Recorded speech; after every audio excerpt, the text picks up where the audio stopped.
we have already understood what is self inductance.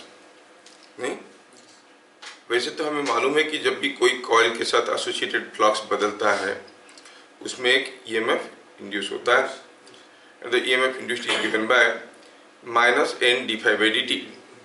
By Faraday's law it is n d phi by dt, but taking Lenz's law into consideration it becomes minus n d phi by dt.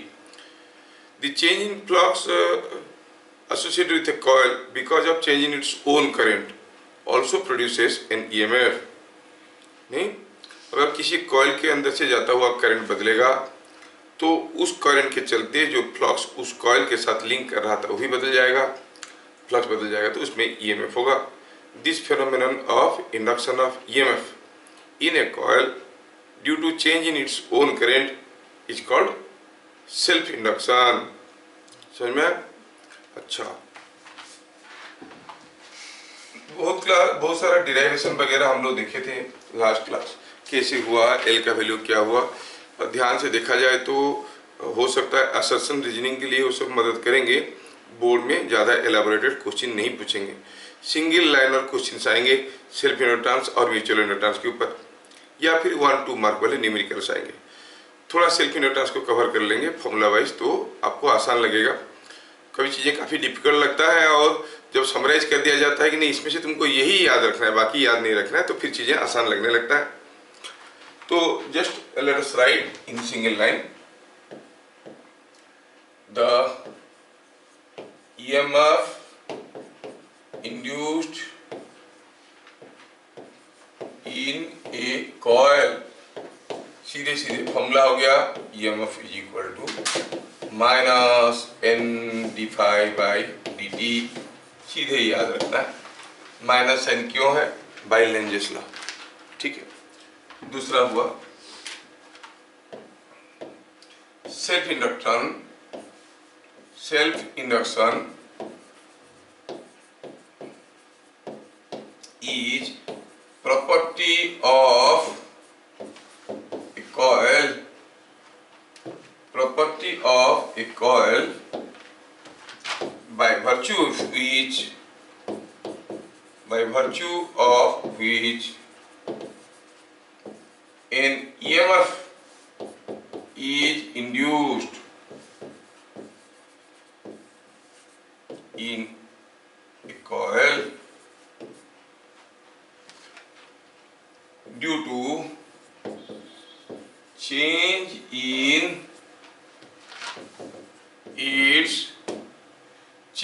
its own current.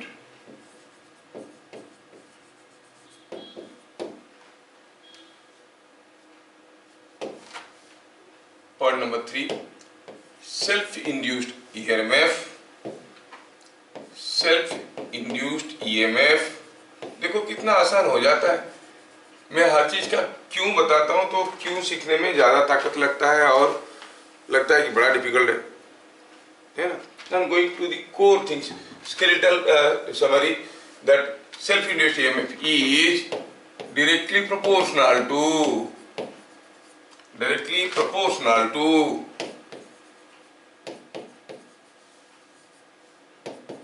the rate of change in current in coil. मतलब जो EMF होगा वो क्या होगा? Proportional to di/dt. खुद को समझाने के लिए आप एक फिगर बना सकते हो. ये कोई एक कॉइल है जिसमें n टर्न्स है और इसमें से कुछ फ्लक्स जा रहा है. क्यों? क्योंकि यहाँ से कुछ करंट जा रहा है, इसमें कुछ करंट जा रहा है. ये बात है. तो ये जब बनाया मेरे को याद आया आज सुबह हमारे क्लास 10 की बच्ची बहुत अच्छा क्वेश्चन भेजी है इसके ऊपर. उनके क्लासेस में पढ़ाया गया है but that's a question related to olympiad. तो मैं आपको शेयर कर दूंगा, देखते हैं कितने लोग उसका आंसर बताते हैं. तो EMF is proportional to di/dt और ये जो कांस्टेंट ऑफ प्रोपोर्शनलिटी है वो क्या है? L di/dt. फॉर्मूला है minus L D I by D T.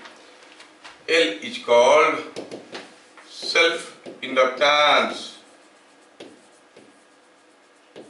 किसके ऊपर डिपेंड करता है?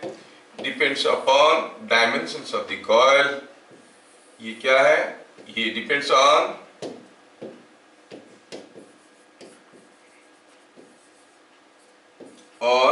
Dimension of coil and core material। Core किसको कहते हैं भाई? जिसके ऊपर ये कॉइल को वुंड कर दिया गया। For all the boards sitting here this knowledge is enough. ठीक है, थोड़ा और एक्स्ट्रा लिखे। Number 4, L is given by mu n square a by small l, जिसमें आपको मालूम होना चाहिए कि a क्या है। a is, this is small l, a is the area, a is the area of the coil, ये वाला एरिया, इसको आप a कहो। n is the number of turns। Unit क्या होता है? हेनरी। जैसे कैपेसिटेंस का यूनिट होता है फराड, इंडक्टेंस का यूनिट होता है हेनरी। बस इतने ही याद रखना है, क्योंकि ऑनलाइन और क्वेश्चन आएगा। मुझे तो कभी कभार लगता है कि बहुत अच्छा समझाने के चक्कर में काफी लोगों को कंफ्यूज करके छोड़ देता हूँ, क्योंकि हम लोग हो ही ऐसी चीज की हम लोग हर चीज को वाई के साथ बताएंगे, और काफी लोग हैं उनको वाई से मतलब नहीं है। वो क्या कहते हैं, सर आप बताते जाइए, हम सुनते जाते मानते जाएंगे, आप गलत थोड़ी बोलेंगे। आप जो बोले सही होगा, मान लेंगे, लिख देंगे। वाई बताने का जरूरत नहीं है, क्योंकि वाई तो बोर्ड में भी नहीं पूछता है। लेकिन बताते फिर भी इसलिए है क्योंकि कहीं अगर असर्शन रीजनिंग क्वेश्चन आया और ट्विस्टेड क्वेश्चन आया तो अब फंस ना जाओ, और कम से कम आगे चल के कोई टीचिंग को अपना प्रोफेशन में ले पाओ। ये सब बिना समझे अगर आप पीजीबी पीएचडी भी कंप्लीट कर लोगे ना, तो न्यूटन्स लॉ समझाना मुश्किल हो जाएगा, क्योंकि हर चीज़ को एक्सेप्ट करते चले, है ना। इसे समझ समझ के चलो। देखो, अगर तुम बढ़िया से पढ़ाई कर लियो और बढ़िया से समझ में आया, फिजिक्स हो, केमिस्ट्री हो, मैथमेटिक्स हो, रोजी रोटी तो मस्त से कमा सकते हो। कोई नौकरी की जरूरत है क्या? नहीं, है ना। और आपके लिए एक जलता हुआ एग्जाम्पल मैं खड़ा हूँ। I join the first software company of India, NCCT, national centre for computing techniques, वो हैदराबाद में शुरू हुआ था, पहला सॉफ्टवेयर कंपनी। छोड़ा, फिर ज्वाइन किया, NIT सब छोड़ दिया, क्योंकि I have faith on my own, कि मैं जो जानता हूँ उतना काफ़ी है कि नहीं। ये बात है। तो अपने लिए ये बड़े फायदे की चीज़ होगा, चीज़ों को समझ लो। हाँ, उसके लिए काबिलियत की जरूरत होता है, वो बात अलग है।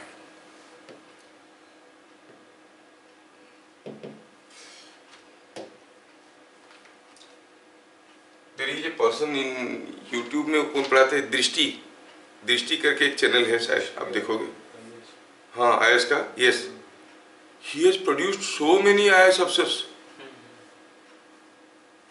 और मैं उनका वीडियो पढ़ रहा था। That person is so gentle, so humble, so humility उनके पास है। वो उसके नीचे कोई मैसेज लिखा है, ये सर को अगर IAS मिल गया होता तो सोचो कितने लोग IAS नहीं पाते। क्यों बताओ? क्योंकि इतने लोगों को तैयारी करके छोड़ दिया। मतलब he didn't join IAS, not that कि मिल गया होता, उनको मिलता तो जरूरी था। वो ज्वाइन नहीं किए, बल्कि इतने IAS प्रोड्यूस कर लिए, गरीब गरीब बच्चों को लेके पढ़ा लिखा के करके कर लिए, है कि नहीं। ये बात है। तो सोचो, काबिलियत तो हर जगह गाना गाएगा आपका। L is equal to this. L का दूसरा एक फॉर्मूला लास्ट क्लास बताए थे, और मुझे पूरा भरोसा है कि आप पूरा भूल गए होंगे। वो ये है N⁵/I। यूनिट था वेबर टर्न पर एम्पियर। मतलब अगर किसी एक कॉइल में I एम्पियर करंट जाने से इसमें फाई अमाउंट ऑफ फ्लक्स बन जाता है, और there are n number of turns, then the inductance is given by N⁵/I। ये सब चीज लास्ट क्लास देख लिए थे। एक बहुत ही कॉमन क्वेश्चन एक दो ठो लेते हैं।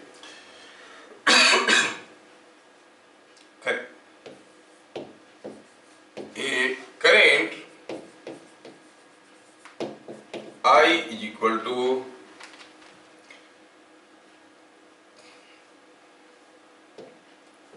10 sin 4t passes through a coil of 600 millihenry. Find potential difference across coil. फिर क्या पूछा? When potential difference is maximum, find current in the coil. जब पोटेंशियल डिफरेंस मैक्सिमम है तो करंट कॉइल में क्या है, ऐसे करके पूछा गया। ठीक है, ये बात है हमारी।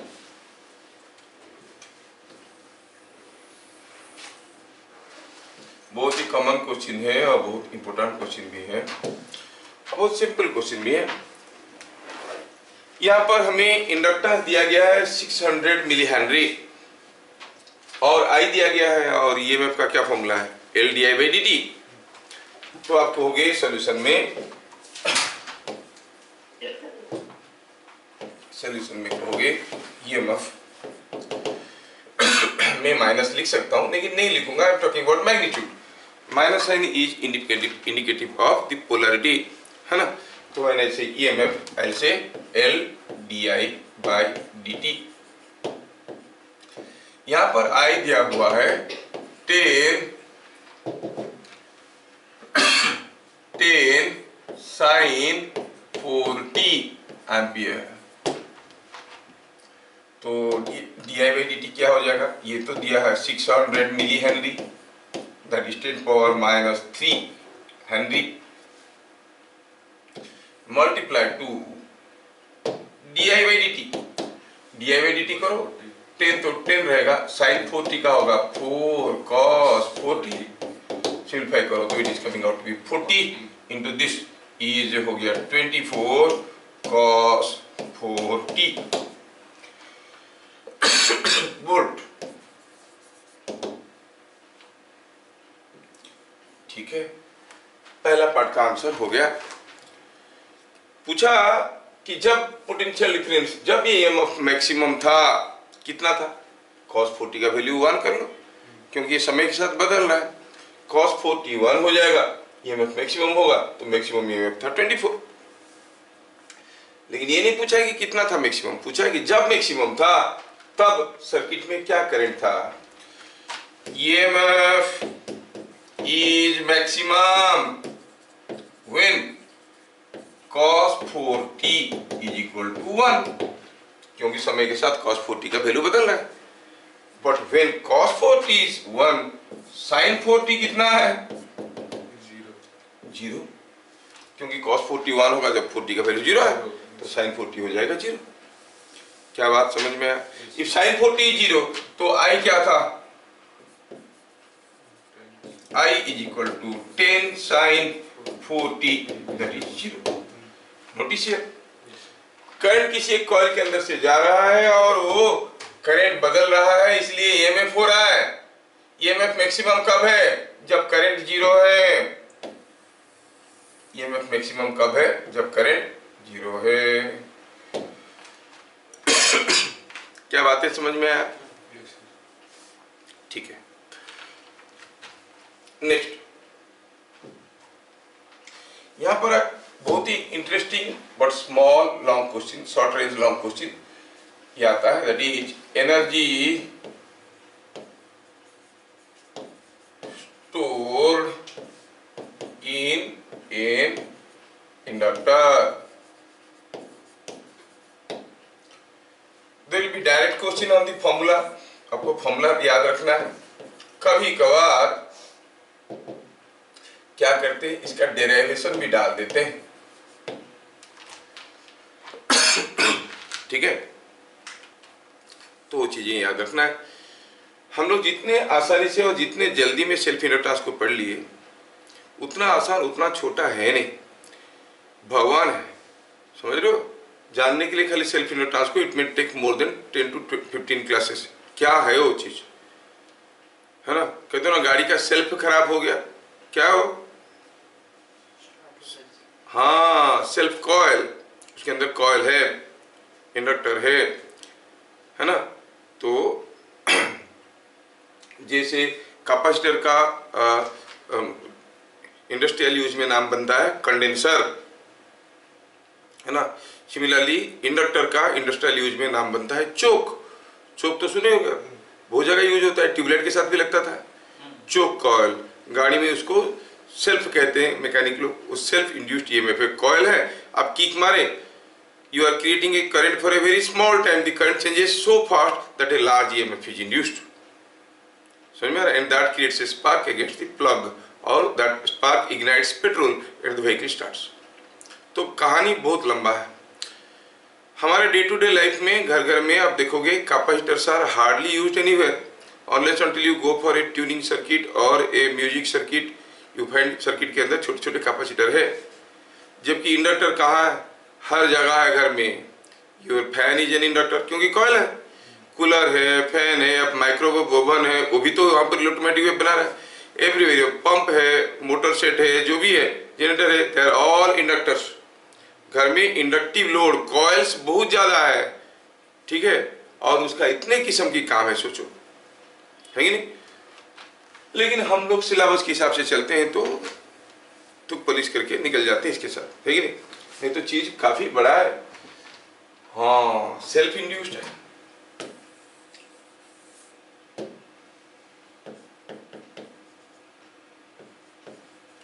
तो क्या हुआ कि हमारे पास कोई एक कॉइल है, चलो मानते हैं ऐसे, इसका कुछ इंडक्टेंस होगा, कॉइल है तो इंडक्टेंस होगा।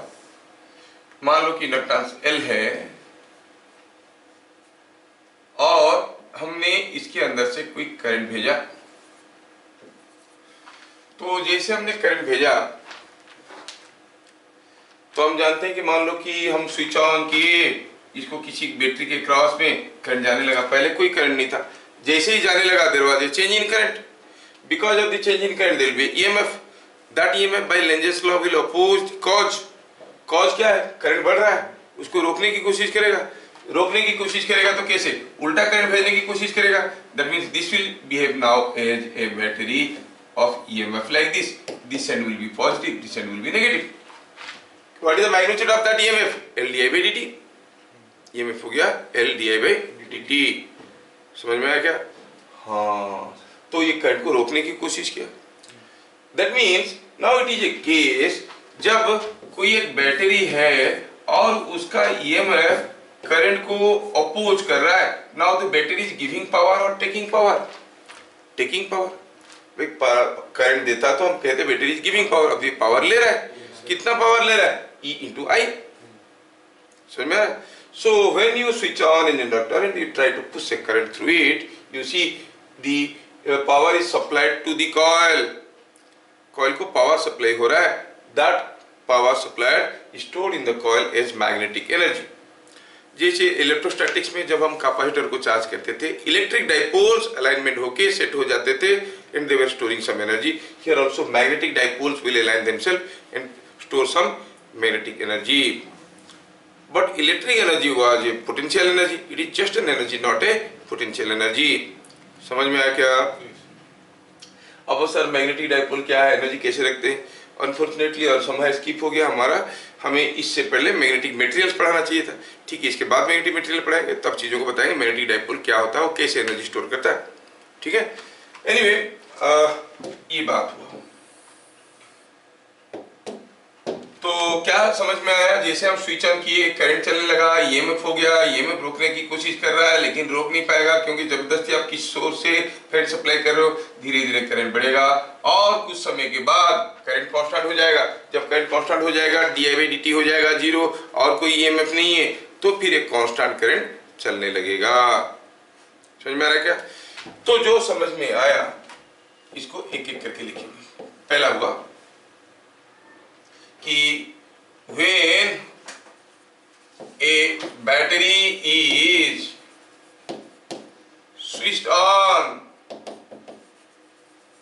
सो ये जो हम लिख रहे हैं ये energy store in an inductor की अंदर नहीं है, लेकिन आपको जानना जरूरी है तो आप इसको याद रख सकते हो। मेरे बैटरी स्विच्ड ऑन, इसके क्रॉस में कोई एक बैटरी को हमने स्विच ऑन किया है V0 वोल्ट का, और उसमें हुआ क्या है, एक EMF इंड्यूस हुआ है। इनिशियली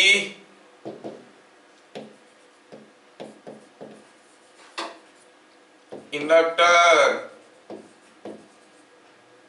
strongly opposes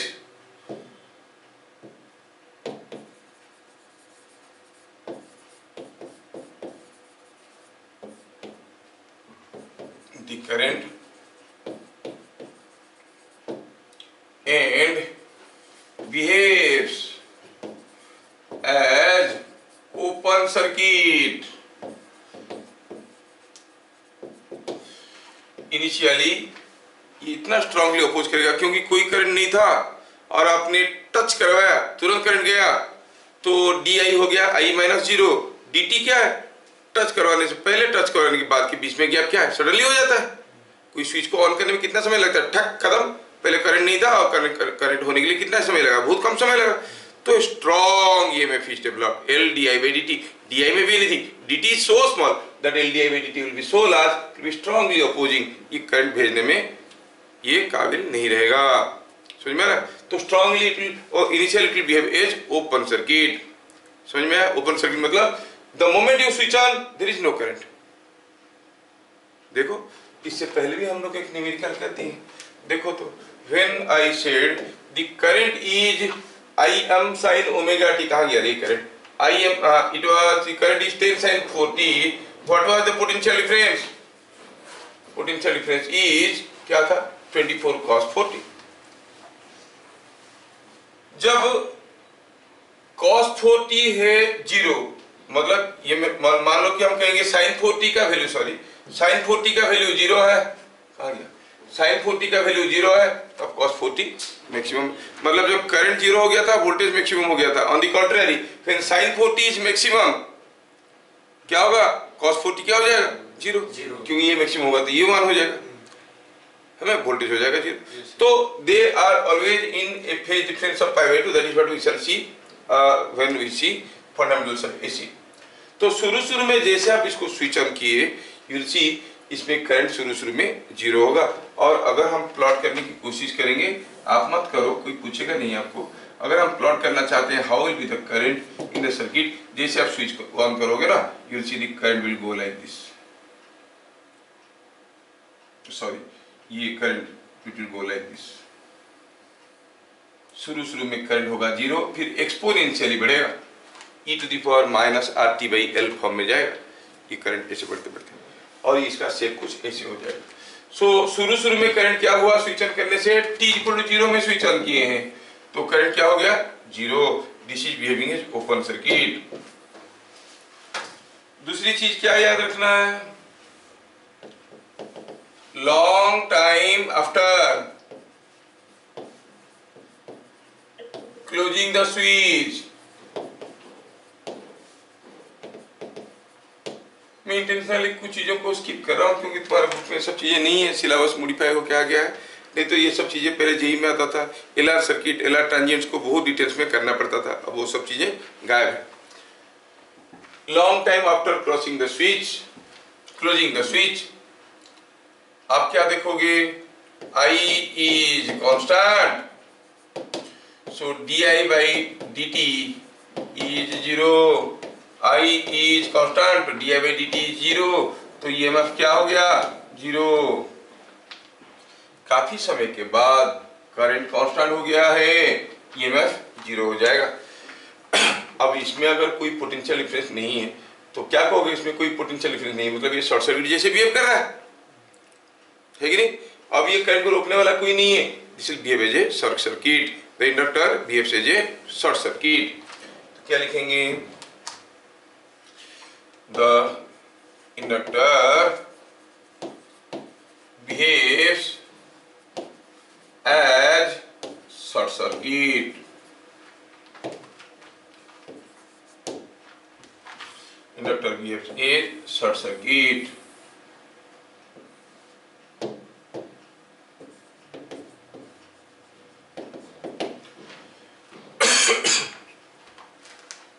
थोड़ा अगर हम याद करें कि for a capacitor and for inductor, इसमें क्या था, सपोज हम कहेंगे कोई एक कैपेसिटर को हमने किसी एक बैटरी के क्रॉस में स्विच ऑन किया, तो initially it behaves as short circuit और कुछ समय के बाद चार्ज हो जाता था, इसमें कोई करंट फ्लो नहीं करता था, it was behaving as open circuit. जब ये चार्ज हो जाएगा और करंट जाएगा क्या, नहीं जाएगा, तो हम कहेंगे एट t इक्वल टू 0 ये कैसे बिहेव कर रहा था, shorted. At t equal to infinity it was behaving as open, जैसे खुल गया है, कोई करंट नहीं जा रहा है। जबकि इंडक्टर के केस में जस्ट उल्टा है, you switch on the inductor across A battery, मान लो भी 0 वोल्ट का दिए, तो आप कहोगे t इक्वल टू 0 ये क्या होता था, ये शॉर्ट होता था, ये क्या बिहेव करेगा, ओपन, उल्टा है।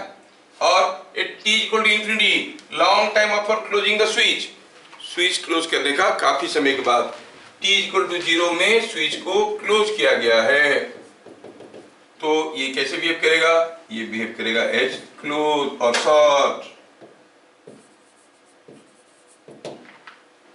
समझ में आ रहा है क्या, बस ये याद रखना। In fact capacitor is analogous to spring of mechanical system, inductor is analogous to inertia of mechanical system, medical वाले याद रख लो। Resistance is analogous to frictional force, मतलब देखो जब कैपेसिटर में, इंडक्टर में अगर कांस्टेंट करंट जाएगा there will be no EMF, current को बदलेंगे तो उसमें ईएमएफ होता है, it opposes change in current. नहीं, कांस्टेंट करंट में कोई अपोजिशन नहीं है, ईएमएफ विल बी 0। कैपेसिटर की केस में, in case of capacitor constant current में अपोजिशन है, क्योंकि वो चार्ज हो जाएगा, रोकने की कोशिश करेगा, जब तक करंट बदलते रहोगे वो पास करेगा। It opposes constant current but allows change in current, this opposes change in current but allows constant current. What about resistance? It opposes any current, current बदलेगा या फिर जो भी होगा, करंट जाएगा तो there will be voltage, EMF. So resistance is analogous to friction. अब किधर को भी लो there will be frictional force. Capacitor is analogous to spring force. देखो इक्विवेलेंट स्प्रिंग कांस्टेंट निकालने का फॉर्मूला क्या था, 1/k equivalent is equal to 1/k1 plus 1/k2, same for capacitor also, 1/c equivalent is equal to 1/c1 plus 1/c2 when they are in series. Spring के case में भी series में वही formula है। एंड इंडक्टर क्या है, it does not oppose constant current, it opposes when the current is changing, current change होगा तो ईएमएफ होगा। So it always tries to maintain a constant current. Inertia है, कोई चीज मूव कर रहा है तो जो वेलोसिटी में जा रहा है उसी में जाना पसंद करता है, रोकने की कोशिश करोगे तो स्यूडो फोर्स डेवलप होता है ना। रेस्ट में तो रेस्ट में रहना पसंद करता है, चल रहा है तो चलते रहना पसंद करता है, मतलब जो भी करंट है वही रखना पसंद करता है। करंट कांस्टेंट रहेगा मतलब the flux generated will remain constant, जिसको कहते हैं कांस्टेंट फ्लक्स लिंकेज थ्योरम। इस नाम से आपकी कोर्स में कोई थ्योरम नहीं है, लेकिन थ्योरम ये कहता है इंडक्टर ऑलवेज मेंटेन्स और tries to maintain its own flux, if you try to change it an EMF will be developed. तो आपके लेवल में ऑब्जेक्टिव क्वेश्चन के लिए आप सोच सकते हो, inductor tries to maintain a constant current, अपना करंट को कांस्टेंट रखना चाहता है, बदलने की कोशिश करोगे LdI/dt प्रिंसिपल में कुछ ईएमएफ डेवलप हो जाएगा। क्या मेरी बात समझ में आया? खैर, क्योंकि इतने सारी चीज बताए हैं तो मैं छोटा सा क्वेश्चन भी करना चाहूंगा। ये मान लो कि कोई एक रेजिस्टेंस है, स्कूल वाले कभी नहीं पूछेंगे, लेकिन मैं क्या करूं, थोड़ा मैं बताने को फील कर रहा हूं, क्योंकि इतना मेहनत किए तो एक इम्पोर्टेंट थ्योरी को क्यों छोड़ दें। ये कोई एक बैटरी है, आपने इसको स्विच ऑन किया, अब हुआ यूं है कि यहां पर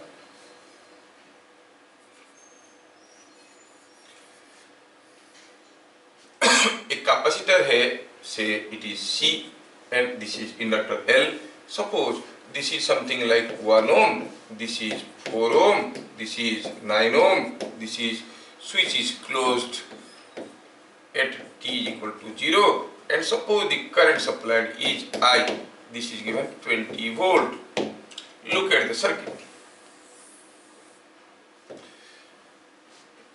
Look at the circuit. School वाले कभी नहीं पूछेंगे. In figure shown,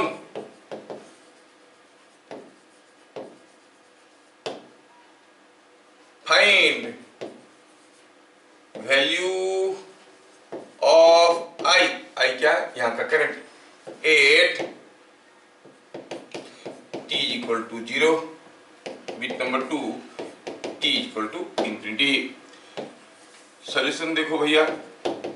8 t is equal to 0. आप जानते हो कि C is short, L is open. L behaves as open circuit और L is open. तो इसका मतलब हुआ t is equal to 0 में L behaves as short circuit, L behaves as open circuit.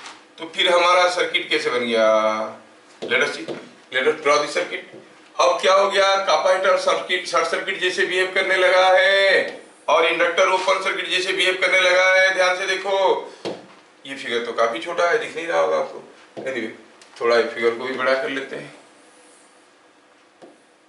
Yes, ये फिगर अब दिखने लगा है. तो t इक्वल टू 0 में अगर हम सर्किट को ड्रॉ करेंगे तो ज्यों था वही करेंगे. ये स्विच ऑन हो चुका है. अब बैटरी यहाँ पर कनेक्टेड है. यहाँ पर ये 1 ओम था, ये 4 ओम था. C इज शॉर्ट सर्किट, मतलब C को शॉर्ट सर्किट कर दिए तो C का रहना ना रहना बराबर हो गया.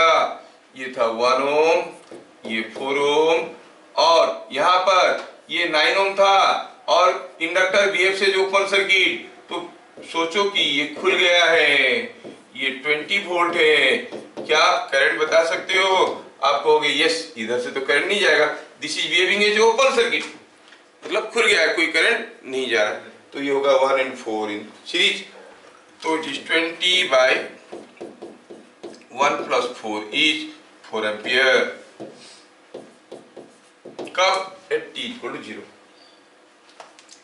t equal infinity. Switch close करने की काफी समय बाद कैपेसिटर चार्ज हो जाएगा, उसमें से करंट नहीं जाएगा. Capacitor will behave as open circuit, inductor will behave as short circuit. क्यों? कांस्टेंट करंट हो जाएगा. कांस्टेंट करंट हो जाएगा तो इंडक्टर में कोई ईएमएफ नहीं होगा. So at t is equal to infinity, at t is equal to infinity, आप कहोगे कि C is open but L is short. अब सर्किट कैसा है? अब बैटरी है, यहाँ पर रेजिस्टेंस है 1 ओम का. अब कैपेसिटर ओपन हो गया है. अब ये कैपेसिटर वाला टर्मिनल खुला पड़ गया. ये 4 ओम का था और यहाँ पर एक 9 ओम का रेजिस्टेंस था. लेकिन हुआ यूं है कि जो इंडक्टर है वो शॉर्ट हो गया है, मतलब it is as if it is short circuited, है ना. किसको शॉर्ट सर्किट कहते हैं आपको मालूम है ना? कोई एक बॉक्स है, इसको शॉर्ट सर्किट करना है, मतलब उसका दोनों टर्मिनल को जीरो रेजिस्टेंस से जोड़ दो. मतलब इधर से आप कुछ भी करंट छोड़ोगे वो करंट ऐसे होके जाएगा, उसके अंदर से नहीं जाएगा. नहीं जाएगा तो उसका रहना ना रहना बराबर है. बताए थे किसी भी सर्किट में कोई भी एक एलिमेंट के अंदर से कुछ भी करंट नहीं जा रहा तो उसको भगाओ, उसका रहना ना रहना कोई फर्क नहीं पड़ता है. Now what is the current in the circuit? ये 20 वोल्ट था. पूछा I कितना होगा? I तो कोई भी बता देगा भाई. क्या है ये? It is 20 by resistance. ये तो खुल गया. ये 1 + 9 2 एम्पियर. ठीक है, करने निकले थे, कुछ बन गया कुछ दूसरा. Anyway will see to it now. Energy stored in an inductor. थोड़ा सा ये कंसेप्ट समझ में आ गया? ठीक है. Energy stored in an inductor. मैं इसको डिटेल्स में लिखना चाहूंगा क्योंकि CHSE वालों का, CBSE वालों का, दोनों का 3 मार्क वाला लॉन्ग क्वेश्चन में ही आता है.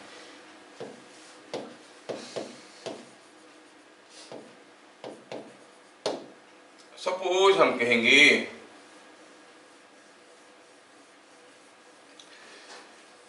कोई एक इंडक्टर को स्विच ऑन किया गया, उसके क्रॉस में करंट बढ़ने लगा। Let current through an inductor increases from 0 to I। पहले था 0, हम जानते हैं, पहले ये ओपन सर्किट जैसे बिहेव करता है, धीरे धीरे करंट बढ़ने लगता है, 0 to I हो गया current. Current increases from 0 to I when current is equal to small I। तो EMF कितना है? EMF induced you know is LdI/dt, सबको मालूम। और ये करंट बढ़ रहा है, ये LdI/dt है। This is as good as a source of EMF। कितना? LdI/dt। Now you are forcing a current to get through this coil. Power is supplied to the coil. Why? Because at the positive end current is entering. अगर यहाँ से current निकलता तो हम कहते ये जो बैटरी जैसे काम कर रहा है, ये सप्लाई कर रहा है, लेकिन अब ये करंट ले रहा है, this is under charging mode. So क्या लिखेंगे? Energy supplied to coil in dt seconds। Energy supplied to the coil in dt seconds। कैसे निकालेंगे? What is the energy supplied? You know it is power into time, power into dt। Power क्या होता है? E into I into dt। और E क्या है? E तो LdI/dt है। E मतलब EMF, E मतलब EMF। EMF लिखते हैं, बाद में कंफ्यूज हो जाओगे आप लोग। It is EMF into I into dt। Power into time नहीं। कोई बैटरी के क्रॉस में पोटेंशियल डिफरेंस भी है, अब I करंट दे रहे हो, how much power you are giving? V into I। कोई बैटरी के क्रॉस में पोटेंशियल डिफरेंस भी है, वो I करंट दे रहा है, फिर the power supplied by the battery V into I। Here you are giving a power to the battery. EMF into I into dt। EMF क्या था भाई? LdI/dt, और ये dt को मल्टीप्लाई करो। क्या ये आपको कुछ ऐसा दिखने लगा? LIDI।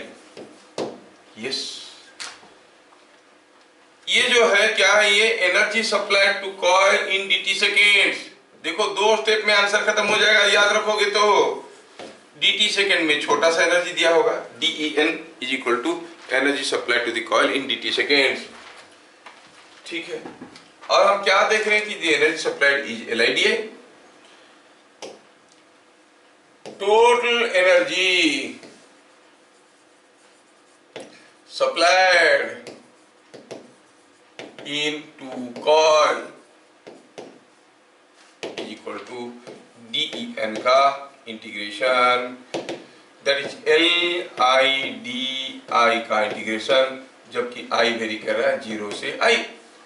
जब तक करंट बढ़ के 0 से I होगा, जब तक करंट बढ़ के 0 से I होगा, तब तक कितना एनर्जी सप्लाई हो जाएगा? LIDI। And it is so simple to integrate.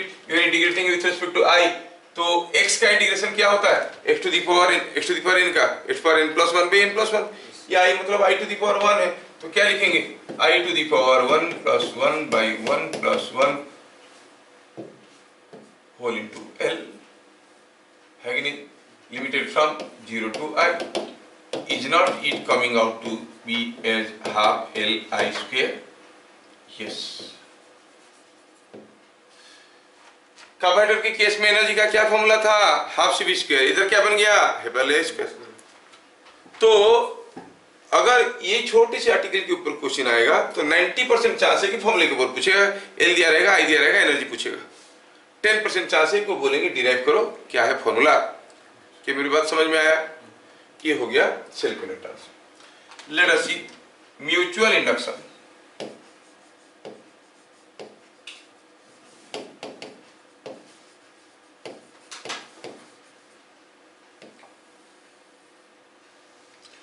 लिखेंगे पहले statement, the phenomenon of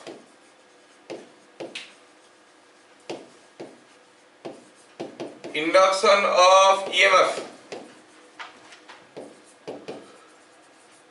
in a secondary coil due to change in current in primary coil is called mutual induction.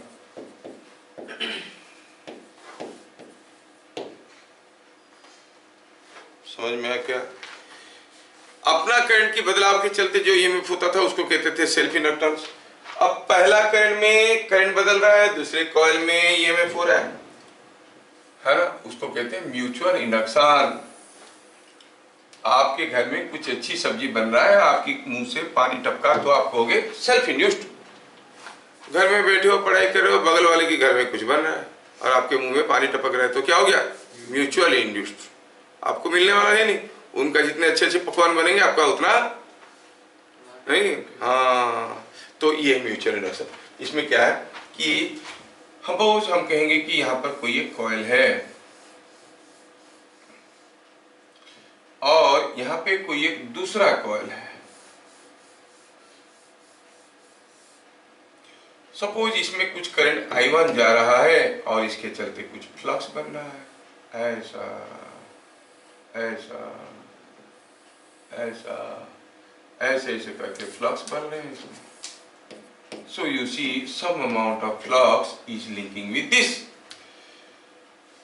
If the current I1 changes, the flux changes, then the flux linking with this also changes, and then you will find an EMF in it. ये हो गया primary coil जिसका current का बदलाव दूसरी secondary coil में EMF induce कर रहा है। ये हो गया प्राइमरी कॉइल, ये सेकेंडरी कॉइल। प्राइमरी कॉइल का बनता हुआ फ्लक्स सेकेंडरी कॉइल के साथ लिंक कर रहा है।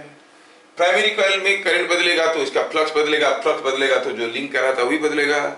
ये बदलने के कारण इसमें जो ईएमएफ होगा, this phenomenon is called mutual induction. है कि नहीं? ठीक है, तो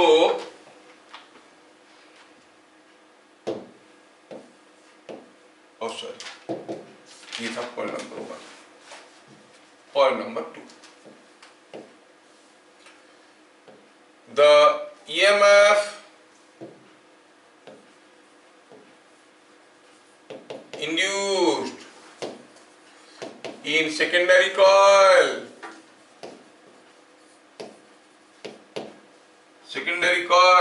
is equal to, हम कहेंगे EMF is equal to minus MD I1 by dt। पहला कॉइल में करंट बदल रहा है, दूसरे कॉइल में ईएमएफ हो रहा है ना। बेगाना शादी में अब्दुल्ला दीवाना, ये उधर का करंट बदल रहा है और ये इधर इसमें इसका ईएमएफ हो रहा है। समझ में आ रहा है ना? ऐसा होता है। क्यों हो रहा है? क्योंकि फ्लक्स बदल रहा है और माइनस साइन आप जानते हो लेंजेस लॉ से। This M is called coefficient of mutual induction.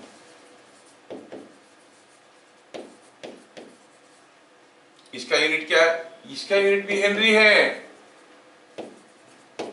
L क्या था? Coefficient of self induction. ये था म्यूचुअल इंडक्शन, इसका यूनिट भी हेनरी ही है।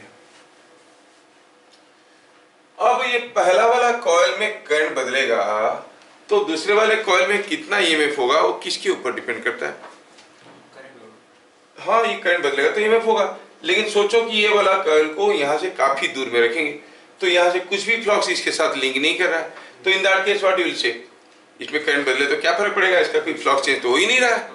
अगर इसको पास में रखेंगे कि ये बहुत ज्यादा फ्लक्स इसके साथ लिंक कर रहा है तो थोड़ा सा भी करंट बदलेगा। मान लो करंट को 0 कर दिए, मान लो कि ये करंट एकदम पास रखा था, इसमें 10 यूनिट फ्लक्स जा रहा था, करंट को 0 कर दिया तो सडनली 10 यूनिट 0 बन गया, तो ज्यादा ईएमएफ होगा।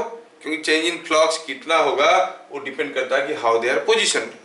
Again that depends upon an इसमें कितना फ्लक्स बनेगा वही डिसाइड करेगा कितना बनेगा। इसमें अगर बहुत ज्यादा हो रहा है तो इसमें बहुत ज्यादा लिंक करेगा, इसमें अगर थोड़ा सा बन रहा है तो ये कहाँ लिंक करेगा, थोड़ा सा लिंक करेगा। तो इसमें कितने ज्यादा फ्लक्स लिंक कर रहा है इसकी नंबर ऑफ टर्म के ऊपर डिपेंड करता है।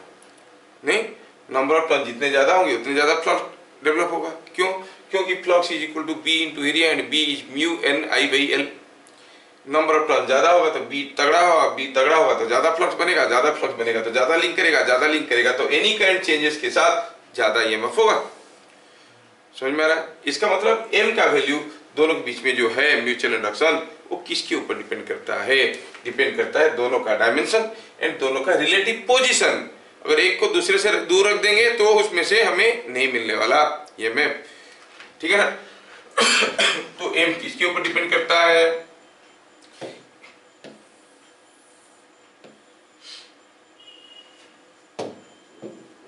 m depends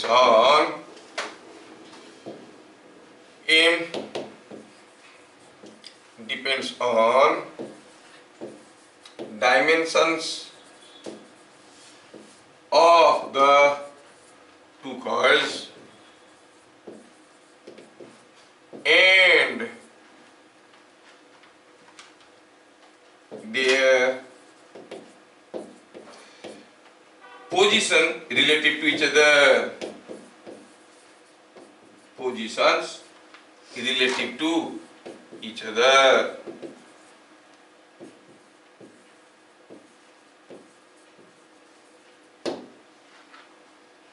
ठीक है, क्या मेरी बात समझ में आ रहा है? Position related to each other.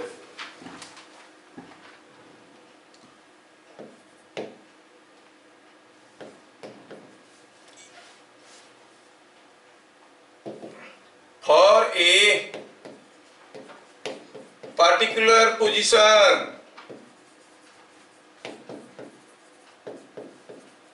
of the two coils,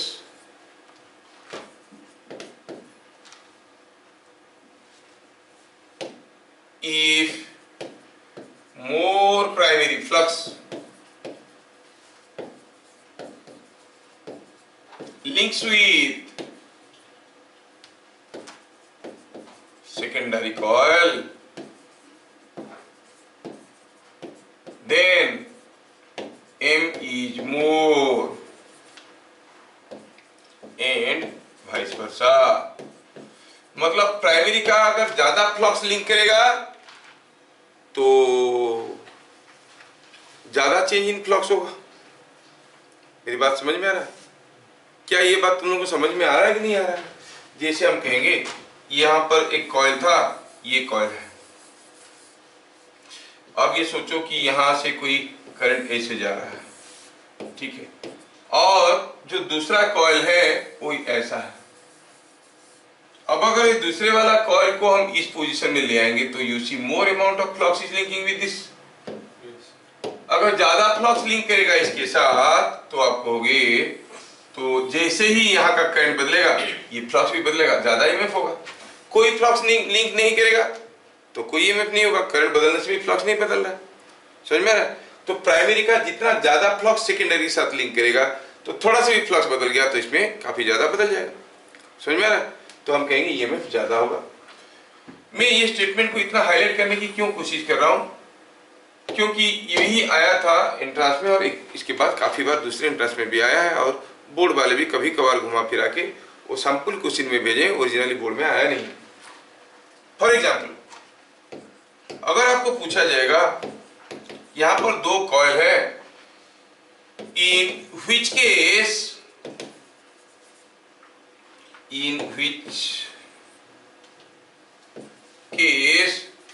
m between rings, ring भी एक कॉइल है, इज मैक्सिमम। हम आपको कुछ केसेस दिखा रहे हैं और आपको बताना है दो रिंग जिनको आप कॉइल समझ सकते हो उनके बीच में म्यूचुअल इंडक्टेंस मैक्सिमम है। एक रिंग ऐसा है, दूसरा रिंग ऐसा है, एक रिंग ऐसा है, दूसरा रिंग ऐसा है, एक रिंग ऐसा है, दूसरा रिंग ऐसा है। Now I give you three cases A, B, C। दोनों रिंग के बीच में मान लो ये प्राइमरी रिंग है और ये secondary, primary secondary, primary secondary. कौन से केस में दोनों के बीच में म्यूचुअल इंडक्टेंस ज्यादा होगा? जब पहला का ज्यादा फ्लक्स दूसरे के साथ लिंक करेगा। अगर पहला वाला रिंग में हम करंट पास करवाते हैं, will not the current go like, will not the flux be generated like this, क्या ये इसके अंदर से जाएगा? नहीं जाएगा। इस केस में भी फ्लक्स बनेगा करंट पास करवाओगे तो, लेकिन क्या होगा, कुछ फ्लक्स इसके अंदर से जाएगा, बाकी इधर से भाग जाएंगे। लेकिन इस केस में when you pass a current, you see majority flux is passing through the ring, so mutual inductance is maximum between these two cases। समझ में? जेई में भी आया और दूसरे छोटे मोटे इंडक्टेंस में भी आया।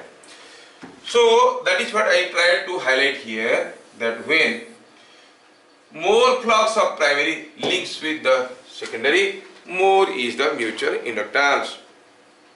समझ में आया? ठीक है। यहाँ पर हमें और एक चीज देखना है, दो कॉइल के बीच में मैक्सिमम कितना हो सकता है म्यूचुअल इंडक्टेंस? मैक्सिमम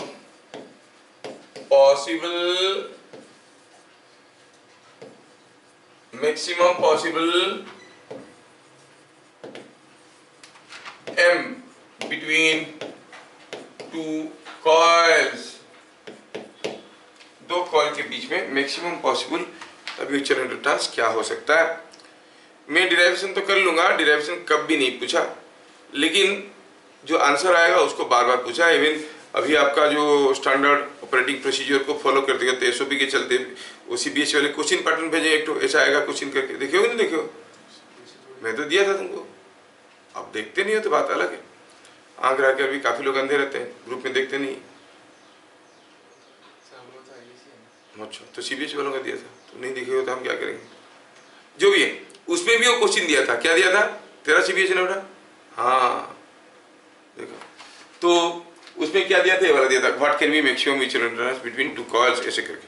अब सीबीएसई का पूछा है तो तुम लोग देखोगे नहीं, कोई जरूरी है क्या? हाँ, सीबीएसई को आईसीएसई बनने के लिए कितना समय लगता है question?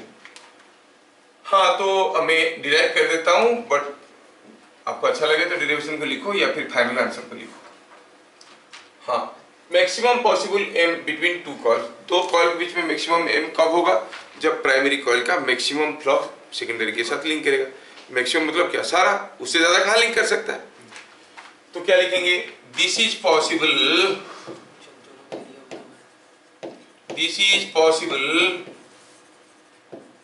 when all the flux of primary coil links with secondary coil,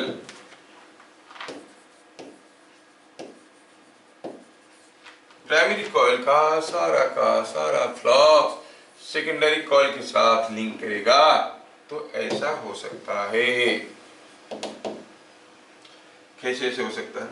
अगर हम कहेंगे कि ये कोई एक कोर है, फॉर योर अंडरस्टैंडिंग, ये कोई एक कोर है, ऐसा मैं क्या करता हूं, इसके ऊपर मैं लिया हूं एक प्राइमरी कॉइल जो कि ऐसा है, सपोज फॉर योर अंडरस्टैंडिंग।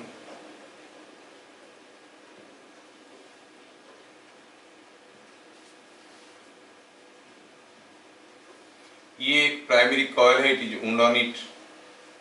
आपको क्लियरली दिख रहा होगा कितना सुंदर कॉइल है, मेड इन इंडिया। ठीक है, इसका बनता हुआ सारा का सारा फ्लक्स किसी दूसरे कॉइल के साथ लिंक करेगा, तब जब दूसरा कॉइल को भी हम इसी के ऊपर ही वुंड कर लेंगे। तो क्या मेरी बात समझ में आ रहा है? दूसरा कॉइल भी इसके ऊपर ही ऊन होके गया है। Are you getting? दूसरे कॉइल भी इसके ऊपर ऊन होके ऐसे गया है। तो don't you see all the current, all the flux of primary coil, all the flux of primary coil is linking with the secondary coil, है कि नहीं? तो इसके लिए क्या चाहिए था? दोनों कॉइल का लेंथ बराबर होना जरूरी था, एरिया बराबर होना जरूरी था। नंबर ऑफ टर्न्स अलग अलग हो सकते हैं, लेकिन इसका सारा फ्लक्स उसके साथ लिंक कर रहा है। So when there is a current in the primary coil, you call it I1. You find because of change in I1, you will find there is an EMF in the secondary coil. ठीक है, अगर ये बात समझ में आ गया तो क्या लिखेंगे? Let L is length of each coil, A is area of each coil, N1, N2 number of turns in the two coils. ठीक है, क्या करने जा रहे हैं? दोनों कॉइल के बीच में जो म्यूचुअल इंडक्टेंस है उसको निकालना चाहते हैं। ठीक है, late I1 is current in primary,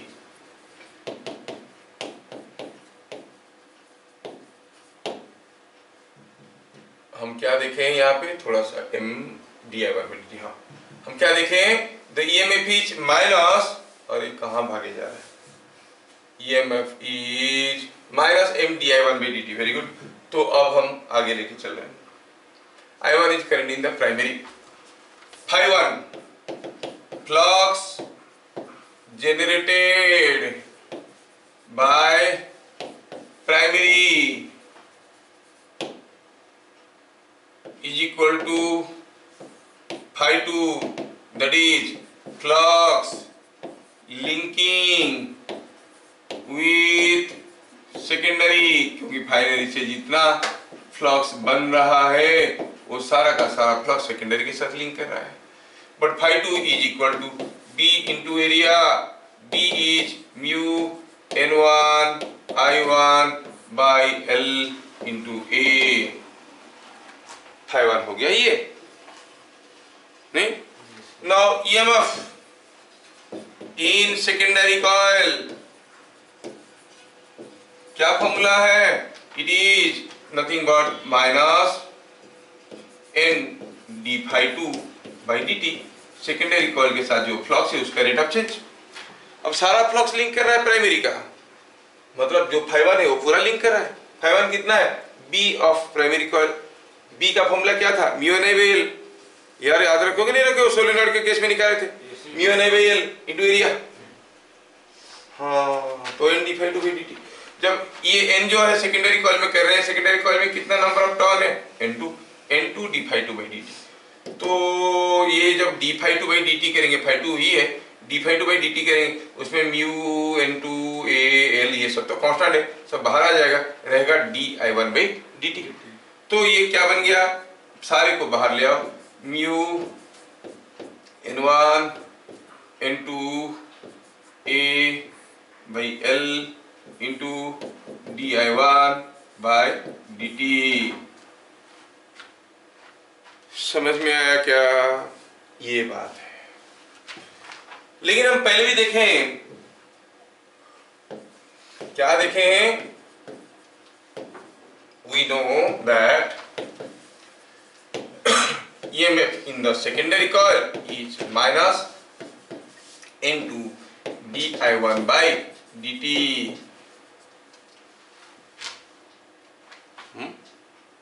और sorry it was minus M di1 by dt, M di by dt। और यहाँ पर क्या देखें? It is minus this di1 by dt, मतलब M का वैल्यू क्या हो गया? Mu N1 N2 A by L। So comparing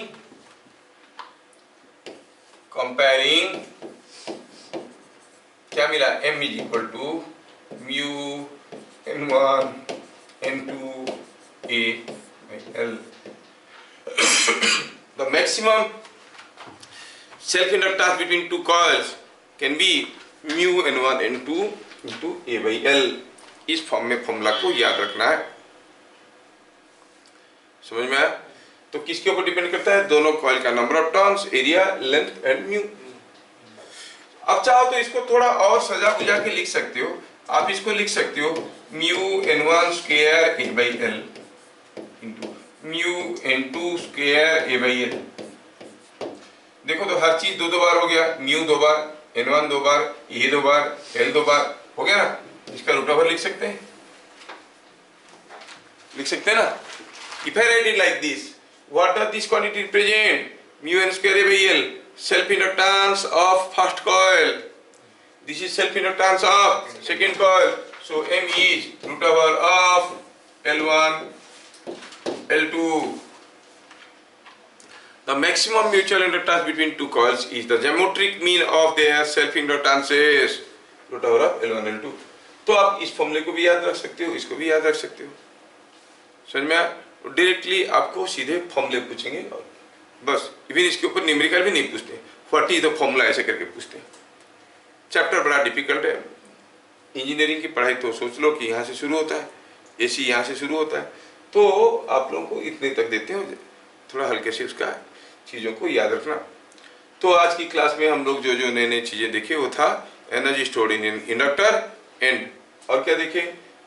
mutual inductance, maximum mutual inductance between two coils. पूरे डेरिवेशन पे मत जाओ, क्या याद रखना है? क्वेश्चंस बोल देता हूं, ध्यान से सुन लो। What you mean by self inductance and mutual inductance? ठीक है। How on what factors this self inductance of a coil depends? Mu N square by L, नहीं? और what is the EMF induced in a coil due to its self inductance? Minus L D I by D T. What is mutual inductance? The EMF induced in a secondary coil due to change in current in the primary coil is called mutual inductance. On what factors it depends? It depends upon dimension of the coils and their positions relative to each other. What can be the maximum mutual inductance between two coils? Mu n1 n2 by into a by l, or it is root over of l1 l2। खत्म कहानी। यही exactly 1 mark के लिए आएगा, बाकी चीज को डरने की कोई जरूरत नहीं, ऐसे क्वेश्चन आएंगे। ठीक है, ओके।